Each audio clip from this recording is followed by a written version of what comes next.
आदर्श credit cooperative society के निवेशक एवं कार्यकर्ता, पीड़ित भाइयों और बहनों, मैं अजय टंडन, अधिवक्ता सर्वोच्च न्यायालय, राष्ट्रीय अध्यक्ष ईमानदार भारतीय पार्टी, आदर्श क्रेडिट कोऑपरेटिव सोसाइटी और उनके डकैत चेयरमैन मुकेश मोदी और दूसरे डकैत राहुल मोदी के कोऑपरेटिव सोसाइटी के फर्जी कानून की आड़ में 20 लाख लोगों से किए गए भ्रष्टाचार, जो कि 20,000 करोड़ रुपए से अधिक है, के बारे में एक अलग दृष्टिकोण से अपनी बात कहना चाहता हूँ।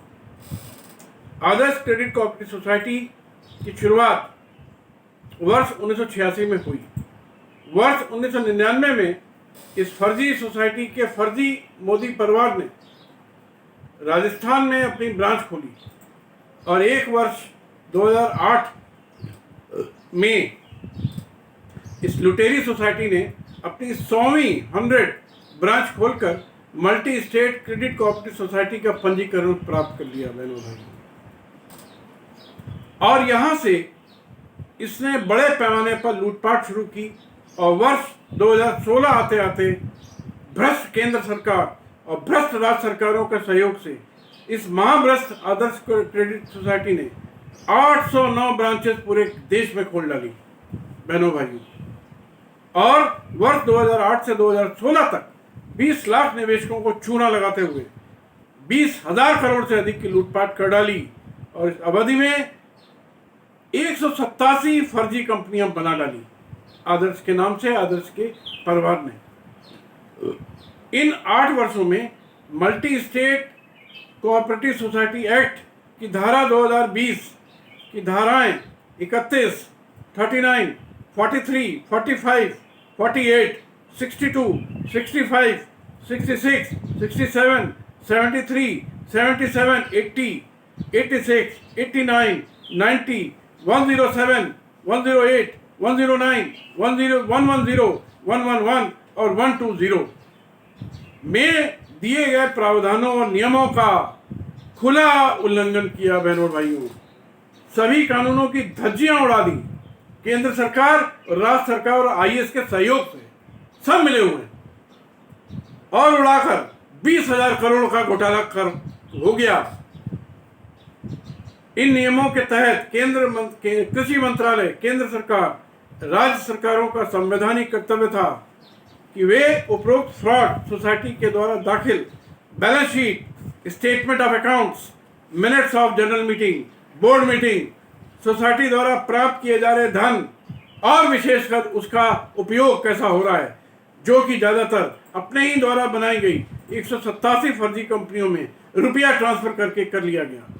और ये सभी बैलेंस शीट, सारे statement of accounts, meeting, minutes of meeting केंद्रीय रजिस्ट्रार और प्रांतीय रजिस्ट्रार के कार्यालय में दाखिल किए गए हैं। लेकिन 8 वर्षों में न तो केंद्रीय सरकार रजिस्ट्रार ने, न राज्य के रजिस्ट्रार ने, न केंद्र सरकार ने, न राज्य सरकारों ने कतई इस पर कोई ध्यान नहीं दिया, जानबूझकर नहीं दिया और कार्रवाई करने का न तो कोई प्रयास किया और न ही प्रांतीय रजिस्ट्रार ने कोई कार्य किया, न ही केंद्रीय रजिस्ट्रार ने।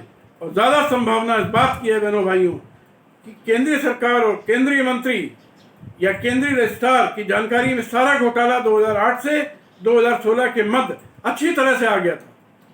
2010 में ही आ चुका होगा, लेकिन करोड़ों की अरबों की रिश्वत लेकर केंद्रीय मंत्री नरेंद्र सिंह तोमर, जो मोदी का दाहिना हाथ है, केंद्रीय रजिस्ट्रार नरेंद्र मोदी का दाहिना हाथ है, केंद्रीय रजिस्ट्रार राज्यों के मुख्यमंत्रियों ने अपनी आंखें बंद कर ली और जनता जनार्दन को चारागाह समझकर, बेवकूफ समझकर मुकेश मोदी और राहुल मोदी परिवार को अपरोक्ष रूप से सहमति दे दी। और यह सोचकर केंद्र सरकार और राज्य सरकारें बैठी रही कि मुकेश मोदी, राहुल मोदी जितना लूट सकते हैं लूट लें, बाद में जब हल्ला होगा तो दिखावे के लिए गिरफ्तार कर लेंगे और सोसाइटी को लिक्विडेशन में डाल देंगे। और एक एच.एस. पटेल जैसा बिल्कुल बेमतलब का आदमी, उसको लिक्विडेटर अपॉइंट कर देंगे, जो किसी मतलब का नहीं है, बेहद गैर जिम्मेदार आदमी है। और ऐसा ही किया। भाइयों और बहनों, सोसाइटी की आत्मा एक्ट के एक्ट के में पहले शेड्यूल और धारा 3 में दिए गए सिद्धांतों से है, जिसमें मुख्य सिद्धांत वो मैं पढ़ रहा हूँ आपके लिए। अब वो चूंकि अंग्रेजी में है तो अंग्रेजी में पढ़ रहा हूँ। Cooperatives are autonomous self help organisation controlled by their members.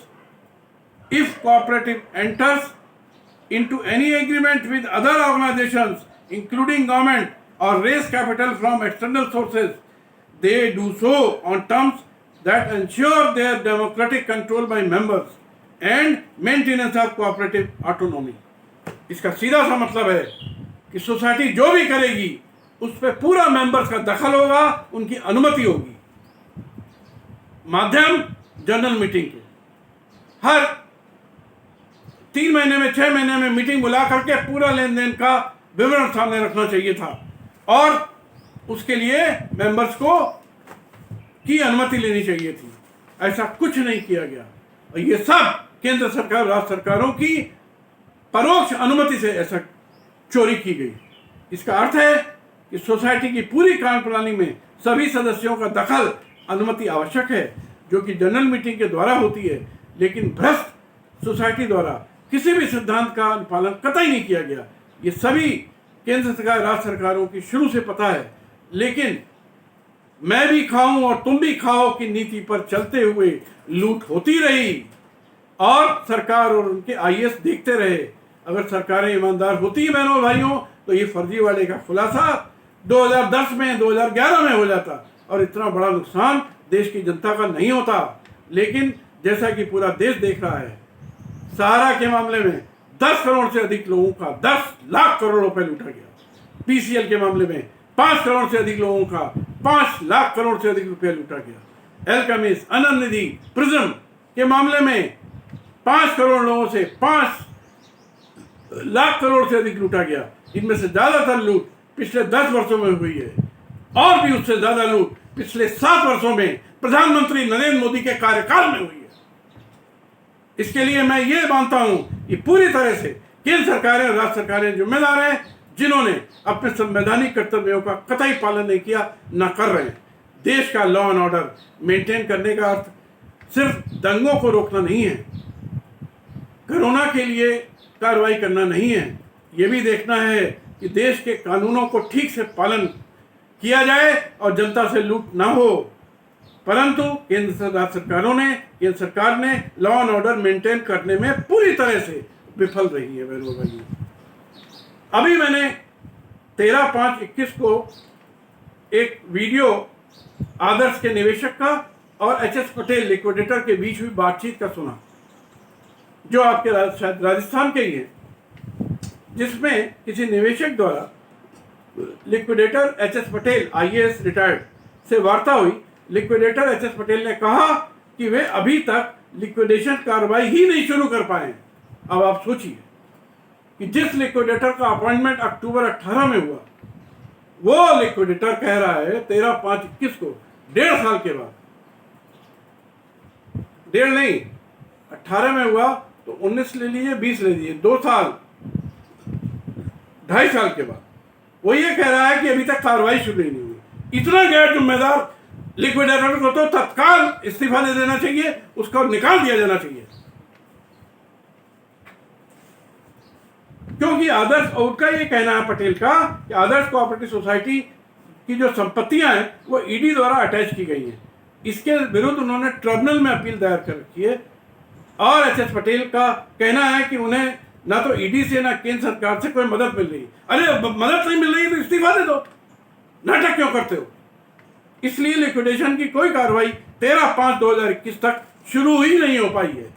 इससे बड़ी त्रासदी, इससे बड़ी शर्म सरकारों के लिए और लिक्विडेटर के लिए हो नहीं सकती है। इस वीडियो का लिंक मैं अपने वीडियो में डाल रहा हूं और मेरी जानकारी में ईडी द्वारा कुल 1490 करोड़ की संपत्तियां अटैच की गई हैं बहनों भाइयों। इसलिए आदर्श क्रेडिट कोऑपरेटिव सोसाइटी के मामले में कुछ गंभीर बिंदु हैं जिन पर मैं आप लोगों का ध्यान दिलाना चाहता हूं। पहला, आदर्श क्रेडिट कोऑपरेटिव सोसाइटी की कुल कितनी संपत्ति हैं यह पता लगाना बहुत जरूरी है, क्योंकि ईडी द्वारा 1490 करोड़ की संपत्ति मात्र कुल की गई, जबकि पूरा घोटाला 20,000 करोड़ का है बहनों भाइयों। ऐसे में सभी लोगों को धन तो कतई मिल ही नहीं पाएगा, ये सब लीपापोती हो रही है। तो प्रश्न ये है कि पूरे देश में और देश के बाहर आदर्श क्रेडिट कोऑपरेटिव सोसाइटी की कितनी और संपत्तियां हैं, इसकी जानकारी सबूतों के साथ होनी चाहिए। दूसरा, उपरोक्त जानकारी हमें सही ढंग से तभी मिल सकती है जब आदर्श की सभी संपत्तियां पहले दिन से आज तक सभी अकाउंट्स का, सभी कंपनियों के सभी अकाउंट्स का फॉरेंसिक ऑडिट हो बहनों भाइयों। फॉरेंसिक ऑडिट का मतलब होता है एक एक रुपए का आवक और एक एक रुपए का जाना, उसका ऑडिट होता है अच्छी तरह से लेंस लगा के। केंद्र सरकार इसको करा सकती है और इसके लिए मैं बराबर पत्र भेज चुका हूं, लेकिन ये भ्रष्ट लोग अंधे भी हैं, बहरे भी हैं, ना सुनते हैं ना देखते हैं। आदर्श ग्रुप के सभी फर्जीवाड़े, फोर्जरी, घोटाले सबूत सब सामने आ जाएंगे एक बार फॉरेंसिक ऑडिट हो जाए, पहले दिन से लेकर आज तक, और सभी कंपनियों का खुलासा हो जाएगा। आदर्श क्रेडिट कोऑपरेटिव सोसाइटी के मामले में केंद्र सरकार की, राज्य सरकार की, उनके आईएएस अफसरों की पूरी तरह से मिली भगत रही है बहनों भाइयों, और उसी के कारण हुआ है जिसमें केंद्र सरकार, राज्य सरकार है, आईएएस पूरी तरह जिम्मेदार है। और इनकी जिम्मेदारी तय करने के लिए निवेशकों को, आदर्श के निवेशकों को सर्वोच्च न्यायालय में एक बृहत याचिका दायर करनी चाहिए कि अगर रुपया आदर्श से नहीं मिल रहा है तो केंद्र सरकार को देना पड़ेगा, राज्य सरकारों को देना पड़ेगा। मजाक नहीं है, लूट करके बैठ जाओगे एसी के कमरों में और अपने ऊपर एक एक करोड़ रुपए, 2-2 करोड़ रुपए महीने में खर्च कराते हो। मिस्टर प्रधानमंत्री नरेंद्र मोदी, ईडी के स्तर से कार्रवाई को तेज कराना चाहिए, सीबीआई की इंक्वायरी करानी चाहिए।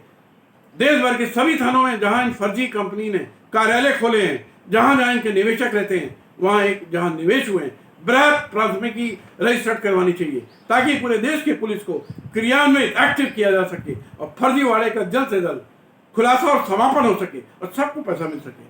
भाई और बहनों, मैं आदर्श क्रेडिट के मामले में सर्वोच्च न्यायालय की याचिका, सीबीआई, ईडी, एसएफआईओ की जांच, फॉरेंसिक ऑडिट की जांच, एक बृहत आपराधिक शिकायत जिसमें लिक्विडेशन के आदेश की भी मैं अपील करना के लिए आपको राय देता हूं, उसकी भी याचिका और अपने तैयार कर रहा हूं और जल्दी से जल्दी अपने अगले वीडियो में डाल दूंगा, किसी वीडियो में डाल।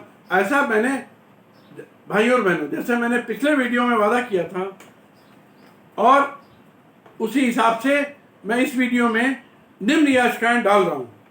क्योंकि ये वीडियो सभी निवेशक सुनते हैं, इसलिए अन्य कंपनी का भी है। सहारा ग्रुप के विरुद्ध सर्वोच्च न्यायालय की याचिका और विस्तृत आपराधिक शिकायत, ये मैं इस वीडियो में डाल रहा हूँ, आप लोग पढ़ सकते हैं। प्रिज्म ग्रुप के लिक्विडेशन को निरस्त कराने वाली याचिका, बहनों भाइयों 70 पन्ने की तगड़ी याचिका बनाई है। दिमाग खराब कर दूंगा इन सरकारी चोरों का। एल केमिस्ट के विरुद्ध सर्वोच्च न्यायालय की याचिका। भाई और बहनों, आदर्श क्रेडिट कोऑपरेटिव सोसाइटी के मामले में मेरी राय में लिक्विडेशन आदेश के विरुद्ध हमें अपील करनी चाहिए या सर्वोच्च न्यायालय में याचिका डालनी चाहिए, क्योंकि लिक्विडेशन से हमें कुछ फायदा होना नहीं है। लिक्विडेटर एसएस पटेल की भूमिका बेहद गैर जिम्मेदाराना है भारत के, और वो भी भारत के एक भ्रष्ट तंत्र का हिस्सा है। भ्रष्टाचारी है या नहीं मुझे नहीं मालूम, लेकिन उसने कोई काम नहीं किया, ना कोई करेगा। वो खाली पैसे ले लेगा, 10-20-50 लाख रुपए मिल जाएंगे उसको, और काम कुछ नहीं करना। एक बात मैं और कहना चाहता हूँ, कोरोना के लॉकडाउन के बावजूद मैं 12 घंटे रोज काम कर रहा हूँ, मेरी टीम भी कर रही। सर्वोच्च न्यायालय में हमें वरिष्ठ वकीलों को भी साथ में खड़ा करना है। आप लोगों की आर्थिक हालत भी खराब है। सभी बिंदुओं को देखते हुए मेरा निवेदन है, यदि आप लोग उचित समझें तो खर्चे के मद में एडवांस के रूप में मुझे मात्र 300 रुपये प्रति निवेश सर्टिफिकेट चाहिए। निवेशक की बात नहीं है, एक निवेशक के पास 10 हैं तो पर सर्टिफिकेट 300 रुपये। सर्टिफिकेट की वैल्यू 1 लाख हो या 2 लाख हो या कितनी भी हो, ये मैं चाहता हूं आप लोगों से। जैसा मैं पहले बता चुका हूं, रुपया आपको मिल जाने के बाद मैं आपको प्राप्त हो गए रुपए का कोशिश कर रहा हूं कि रुपया चाहे जो भी मामला हो, रुपया आपको ज्यादा से ज्यादा दिलाऊं जितना आप उम्मीद करते हैं।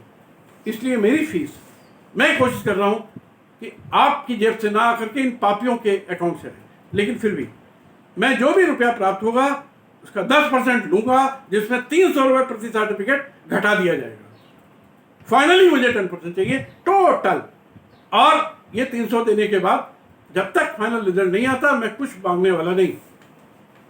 क्योंकि भाइयों और बहनों, लड़ाई एक स्तर पर नहीं है। हमें ईडी से भी लड़ना है, लिक्विडेटर से भी लड़ना है, केंद्र सरकार से लड़ना है, राज्य सरकारों से लड़ना है, आदर्श के भ्रष्ट मैनेजमेंट से लड़ना है। इसके लिए बड़ी टीम चाहिए, जो मैंने बनाई भी है। 6 तरीकों के लोगों से मैं बहनों भाइयों कोई फीस और कोई खर्चा नहीं लेता हूं। वो कौन से लोग हैं वो सुन लीजिए। अनाथ, ऑर्फन, विधवा, विडो, 90 साल से अधिक वृद्ध, अत्यधिक गरीब व्यक्ति जिसके पास बिल्कुल खाने को नहीं हो, बेचारा 300 भी नहीं दे पाएगा, क्या दे पाएगा, उनसे नहीं लेता हूं। अपंग या सेना के शहीद के आश्रित लोग, जैसे भी मैनेज करता हूं मैं खुद करता हूं। और चूंकि कोई भी बड़ा संघर्ष बहनों भाइयों शून्य धन से नहीं हो सकता है, इसलिए मजबूरीवश मुझे आपसे निवेदन करना पड़ा। यदि आपको मंजूर हो तो मैं अपना अकाउंट नंबर दे रहा हूं, पैसा दे दीजिए, और ईमेल आईडी दे रहा हूं, अपने वीडियो में फ़ोन नंबर दे रहा हूं, जिसमें आप अपने पेपर्स भेज दीजिए, और मैं, ताकि आप लोगों के लिए अपने संघर्ष को और तेज कर सकूं। जय हिंद, जय भारत, जय मां भारती।